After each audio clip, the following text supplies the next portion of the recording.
लेकिन जिस तरीके से शोर मचाया जा रहा है, आप लोगों से क्या छुपाना चाहते हैं? क्या आप नहीं चाहते कि जम्मू कश्मीर के लोग जो हैं उनके जॉब्स प्रोटेक्ट होने चाहिए? आप नहीं चाहते क्या जम्मू कश्मीर की जो लैंड है वो प्रिजर्व होनी चाहिए? और ये भारतीय जनता पार्टी का स्टैंड है कि that jobs and lands would be protected and preserved. और आज मैं देख रहा था कि एक डिमॉन्स्ट्रेटर यूपी के राजौरी मेडिकल कॉलेज में लग रहे हैं। ये हमारे जम्मू का और कश्मीर का हाल है। जम्मू कश्मीर की असेंबली में जो घमासान चल रहा है सब लोग देख रहे हैं। उस घमासान में कितनी सच्चाई है और कितनी हकीकत है। क्या नेशनल कॉन्फ्रेंस 370 को वापस लाने के लिए सीरियस है, या भारतीय जनता पार्टी ने जो हंगामा असेंबली में किया और उसके बाद असेंबली को चलने नहीं दिया और ये कहा कि जब तक ये रेजोल्यूशन जो 370 के ऊपर लाया गया जब तक उसको वापस नहीं लेंगे तब तक हम असेंबली चलने नहीं देंगे। हमारे साथ हैं एडवोकेट शेख शकील, जो कि बहुत ही सीनियर एडवोकेट हैं। इनसे हम पूछेंगे लीगैलिटी कि क्या जो रेजोल्यूशन लाया गया नेशनल कॉन्फ्रेंस के द्वारा और जो रेजोल्यूशन पीडीपी और एलाइड जो उनके साथ सजाद लोन और उसके अलावा इंदिरा रशीद के भाई हैं जो उनके द्वारा लाया गया, उसमें और इसमें कितना अंतर है, और जो रेजोल्यूशन एनसी ने लाया है क्या वाकई ही वो पुराने 370 को वापस लाने की बात है? शेख साहब, आपका स्वागत है स्ट्रेट लाइन में। आपका शुक्रिया भी कि आपने वक्त निकाला। मेरा सबसे पहला सवाल कि क्या नेशनल कॉन्फ्रेंस ने जो रेजोल्यूशन लाया है वो रेजोल्यूशन सच में इतना खतरनाक है कि वो 370 को वापस ला सकता है? सबसे पहले मैं आपको अजहर भाई ये बात कहूँगा कि अगर आप वो रेजोल्यूशन पढ़ें, उस रेजोल्यूशन में आर्टिकल 370 और 35A को वापस लाने का कोई जिक्र नहीं है। इवन इन दोनों आर्टिकल्स का कोई जिक्र नहीं है। जिक्र क्या है कि ये असेंबली रीअफर्म करती है जो कमिटमेंट है for restoration of the constitutional guarantees, identity, culture, जो कि कहा गया है, लफ्ज़ इस्तेमाल किया है जिसको यूनिलैटरली विड्रा किया गया है। और इस मुद्दे के ऊपर सेंट्रल गवर्नमेंट के साथ एक डायलॉग का प्रोसेस जो है वो शुरू होना चाहिए। आप मुझे एक चीज़ बताइए, केंद्रीय सरकार अभी लद्दाख के नुमाइंदों से बात कर रही है। बिल्कुल कर रही है। क्या वो अनकॉन्स्टिट्यूशनल है? क्या कॉन्स्टिट्यूशनल है? कॉन्स्टिट्यूशन के अंदर है। आप देखिए बाकायदा थोड़े दिनों में बातचीत शुरू हो रही है। तो ऐसा कौन सा गैर आईनी कदम उठाया है हुकूमत ने या नेशनल कॉन्फ्रेंस ने जिसके ऊपर इतना शोर हो रहा है? हमने 29 MLA जो जम्मू की जनता ने भेजे हैं वो कोई नूरा कुश्ती के लिए नहीं भेजे हैं। मुझे तो ऐसा लग रहा है कि जैसे शोर मचाने का कंपटीशन असेंबली में चल रहा है। ठीक है, they are the legislators, they should indulge in a culture of debate. इनको डिबेट करनी चाहिए। लेकिन आप मुझे बताइए नारे क्या चल रहे हैं कि जम्मू के साथ नाइंसाफ़ी हो गई, जय श्री राम के नारे चल रहे हैं। आप मुझे बताइए, हम किसी कोई रिलीजियस फंक्शन में थोड़ी, आप असेंबली में गए हैं, लोगों ने आपको मैंडेट दिया है लोगों की एस्पिरेशंस को रिप्रेजेंट करने का, और सबसे बड़ी बात, सबसे बेहतरीन प्लेटफॉर्म है डिबेट करने का। बिल्कुल। अगर भारतीय जनता पार्टी को लगता है कि भाई ये रेजोल्यूशन गलत है, गैर आईनी है या बिजनेस रूल्स के खिलाफ है असेंबली के, तो इसके ऊपर चर्चा होनी चाहिए। आप सरकार को कॉर्नर कीजिए, आप स्पीकर को कॉर्नर कीजिए अगर स्पीकर साहब ने कोई गलत फैसला लिया है। लेकिन जिस तरीके से शोर मचाया जा रहा है, आप लोगों से क्या छुपाना चाहते हैं? क्या आप नहीं चाहते कि जम्मू कश्मीर के लोग जो हैं उनके जॉब्स प्रोटेक्ट होने चाहिए? आप नहीं चाहते क्या जम्मू कश्मीर की जो लैंड है वो प्रिजर्व होनी चाहिए? और ये भारतीय जनता पार्टी का स्टैंड है कि that jobs and lands would be protected and preserved. मेरा आपसे एक सवाल है शेख साहब कि जम्मू कश्मीर 5 अगस्त 2019 से पहले अलग था, जिसमें अपना झंडा था, अपना आईन था जी, अपना गाना था, सब कुछ था जिस तरीके से एक मुल्क का होता है। जी जी। 5 अगस्त 2019 के बाद सब कुछ बदला जी। मेरा सीधा सवाल है आपसे कि जो रेजोल्यूशन नेशनल कॉन्फ्रेंस ने लाया है, क्या उसमें वो दमखम है कि वो सब चीजें वापस आ सकती हैं? देखिए, अभी वापस आने की, अभी तो सिर्फ एक रेजोल्यूशन पास हुआ है कि भाई एक ख्वाब देखा गया है। जो ख्वाब जो नेशनल कॉन्फ्रेंस ने अपने वोटर्स को दिखाया, जो जम्मू कश्मीर की जनता को दिखाया, क्योंकि बार बार नेशनल कॉन्फ्रेंस के सीनियर लीडर्स कह चुके हैं कि 370 आने में वक्त लगेगा, और यहाँ तक फारूक साहब ने कहा है कि भाई जब तक मौजूदा केंद्र में सरकार है तो आप भूल जाइए कि 370। शेख साहब, मुझे वो कहावत याद आ रही है कि इंदिरा शेख अकॉर्ड हुआ, ठीक है, प्राइम मिनिस्टर चीफ मिनिस्टर पहुंच गए हम, उसके बाद एक सपना उन्होंने दिखाया कि हमें जो है इंटरनल इकोनॉमी जो है हमारी होगी, और उस इंटरनल इकोनॉमी को हम एक्सपैंड करेंगे इतनी तक कि भाई अपने वो सारे राइट्स हम एंजॉय करेंगे। ठीक है। और वो इकोनॉमी का बिल भी इसी सत्र में पास हुआ, इसी असेंबली में पास हुआ। जी। और उसके बाद उस बिल का क्या हुआ आपको भी मालूम है, और उन्हीं की दोस्तों की सरकार थी, कोई नई चीज। अब कौन सी ऐसी सरकार आएगी केंद्र में जिस सरकार से मोहब्बत होगी, और मोहब्बत में झंडा भी मिलेगा, मोहब्बत में वो आरपीसी भी मिलेगा जो आरपीसी छीना गया। देखिए अजहर भाई, मैं आपको एक चीज़ कहूँगा, ख्वाब देखना तो गलत नहीं है। आज से 80 साल या 90 साल पहले एक विचारधारा ने एक ख्वाब दिया था कि अगर हम ताकत में आएंगे, पावर में आएंगे, हम 370 को हटाएंगे। बिल्कुल हो सकता है 370 100 साल के बाद आए, 50 साल के बाद आए, लेकिन आप कैसे रूल आउट कर रहे हैं अभी कि भाई ये 50 साल के बाद नहीं आएगा या 20 साल के बाद नहीं आएगा? आपके कहने का मतलब ये है कि जो रेजोल्यूशन आज लाया गया है वो तारीखी है, और वो बुनियाद है उस लड़ाई की, जो लड़ाई कम से कम 50-60 साल चलेगी। मैं 50-60 साल की सियासत इस मुद्दे पे चलेगी। बिल्कुल चलेगी। आप देखिए ना, हक छीना गया है, आइडेंटिटी छीनी गई है, तो इसके ऊपर लड़ाई होगी, जद्दोजहद होगी। और सुप्रीम कोर्ट ने इसके ऊपर मोहर लगा दी है कि भाई जो जिस तरीके का प्रोसीजर इस्तेमाल किया गया था वो बिल्कुल सही था, जहां तक मतलब सुप्रीम कोर्ट का जजमेंट है। तो उसके बारे में आप क्या कहें? देखिए, सुप्रीम कोर्ट की जजमेंट जो है ना, मैं आपको एक चीज़ कहूँगा, मैं उसके ऊपर कुछ भी कमेंट नहीं करना चाहता हूँ। मैं बात कर रहा हूँ aspirations, political aspirations of the people of the Jammu and Kashmir. और दूसरी बात मैं आपको कहूँगा कि जम्मू कश्मीर के लोगों की ये एस्पिरेशन है कि जो उनसे छीना गया है उनको वापस मिलना चाहिए। हमें हमारी शनाख्त मिलनी चाहिए, हमें हमारा स्टेट सब्जेक्ट मिलना चाहिए, हमें हमारी नौकरियां मिलनी चाहिए, हमें हमारी ज़मीन वापस मिलनी चाहिए। और सबसे बड़ी बात, ये हिंदुस्तान की ही पार्लियामेंट थी जिसमें वाजपेयी साहब ने कहा था sky is the limit for J&K। और कोई अनकॉन्स्टिट्यूशनल बात तो हुई नहीं है असेंबली में। तो जो वहीद पर्रा और सजाद लोन और उसके अलावा और भी अन्य उनके साथी जो उनके फयाद साहब, उन्होंने जो रेजोल्यूशन लाया, उस रेजोल्यूशन में क्या अंतर है जो एनसी ने लाया? देखिए, थोड़ा सा लफ्ज़ों का मैं ये कहूँगा कि जगलरी है, मैं ये कहूँगा, क्योंकि जो वहीद पर्रा साहब ने रेजोल्यूशन लाया पहले दिन, बेसिकली माहौल तो उसी रेजोल्यूशन ने बनाया। मैं आपको ये कहूँगा कि जिससे नेशनल कॉन्फ्रेंस को लगा कि हम कॉर्नर हुए हैं। हालांकि सीएम साहब ने कहा कि ये मीडिया की कंजम्पशन के लिए शायद कैमरास को देखा गया, लेकिन मुझे लगता है कि नेशनल कॉन्फ्रेंस को अल्टीमेटली ये महसूस हुआ कि कहीं पीडीपी क्रेडिट ना ले जाए, और फिर उसके बाद ये सारा सिलसिला उन्होंने उस छलांग मार दी। और क्योंकि ये कमिटमेंट, मतलब आप दिमाग भी देखें कि इस रेजोल्यूशन को मूव करने के लिए जम्मू के सुरिंदर चौधरी को चुना गया जो डिप्टी सीएम है, और उनके थ्रू मूव करवाया गया, और ये संदेश देने के लिए कि ये कश्मीर नहीं चाहता है, ये जम्मू चाहता है। देखिए, बात ऐसे है, ये तो हर एक सियासी जमात अपने हिसाब से खेलती है। ये तो उन्होंने बड़े अच्छे ढंग से, मैं ये कहूँगा कि इसको पिक्चराइज किया सिस्टमेटिकली, और उसकी जो वर्डिंग आप देख लीजिए रेजोल्यूशन को। मैं as a student of law, क्योंकि मेरी वाबस्तगी तो है नहीं किसी जमात से, मैं ये चीज़ कहता हूँ असेंबली में इस मुद्दे के ऊपर डिबेट होनी चाहिए।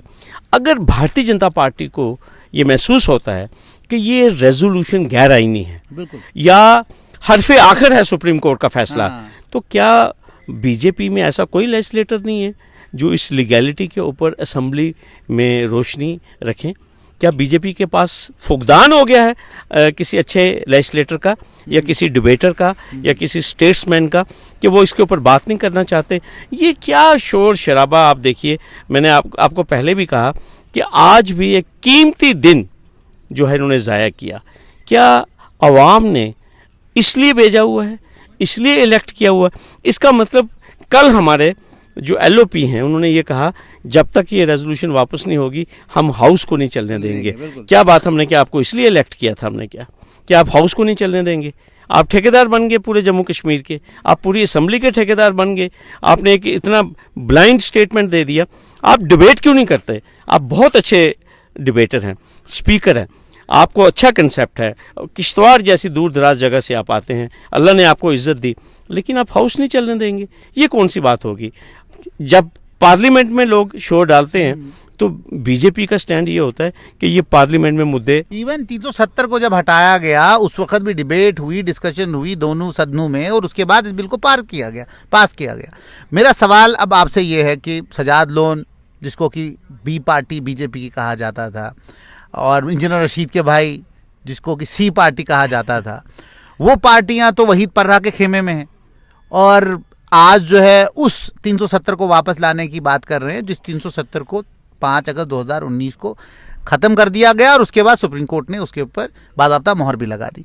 आपको क्या लगता है कि सियासत में बदलाव आया है नॉर्थ कश्मीर की, और ख़ास तौर पे PDP और इन जमातों का एक खेमा अलग बनना कश्मीर में, ये कोई नई बात है कि पुराना पहले भी ऐसा होता था? देखिए, एक तो एस्पिरेशन जो है ना लोगों की कश्मीर में एस्पिरेशन यही है कि हमें स्पेशल स्टेटस जो हमसे छीना गया है वो वापस मिलना चाहिए। इसीलिए मैसिव मैंडेट जो है लोगों ने नेशनल कॉन्फ्रेंस को दिया है। जहाँ तक सज्जाद लोन जी का ताल्लुक है या इंजीनियर रशीद के जो ब्रदर हैं, उनको जितना मैंडेट मिलना चाहिए था नहीं मिला है, लेकिन उनकी जो पॉलिटिकल कॉन्स्टिट्यूएंसी है वो तो कश्मीर है, उनको सियासत कश्मीर में करनी है।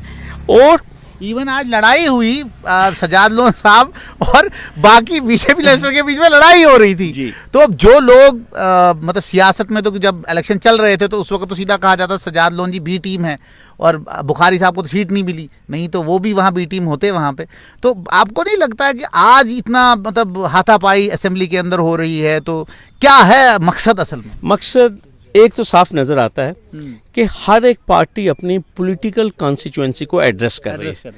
ठीक है, हमारे जो जम्मू के 29 या 28 जो हमारे MLA थे, उन्होंने ये बताया कि जनाब पता नहीं जलजला आ गया है, 370 वापस आ गया है, और 35 भी वापस आ गया है, और ये रेजोल्यूशन हम वापस कराएंगे। हमने जम्मू को दिखाना है कि देखिए हमें ताकत कितनी है, हम असेंबली नहीं चलने देंगे। और जो कश्मीर के लेजिस्लेटर्स हैं या जो हमारी कश्मीर सेंट्रिक पॉलिटिकल पार्टीज़ हैं, उनकी एक लाइन आपने देखी, हालांकि मैंने आपको पहले ही कहा कि अगर आप रेजोल्यूशन को देखेंगे उसमें 35 से 370 का जिक्र नहीं है, लेकिन दिस इज़ हाई टाइम। इस टाइम तो सजाद लोन और वहीद परा, उन्होंने तो मास्टर स्ट्रोक खेला। उन्होंने सरकार को कहा भैया आपने तो इलेक्शन में तो आपका नारा था कि हम फंसा दिया सरकार को, और सही में फंसा दिया। मैं कहूँगा कि जो ओपनिंग बैटिंग की इस सारे खेल में वो वहीद परा ने किया, और क्रेडिट वहीद परा ले गए इसमें। दूसरी मैंने आपसे बात करनी थी कि चलो रेजोल्यूशन पास हो गया, उसको मंजूरी मिल गई, आगे क्या? देखिए आगे यही कि इस सरकार को, नहीं मैं रेजोल्यूशन के पूछ रहा हूं, अब ये कागज कहाँ जाएगा? देखिए ये कागज जो है, एक इलेक्टेड सरकार, एक इलेक्टेड असेंबली ने एक रेजोल्यूशन पास किया है कि भाई डायलॉग इनिशिएट करना है। तो डायलॉग जो है वो तो स्टेट छीनी किसने?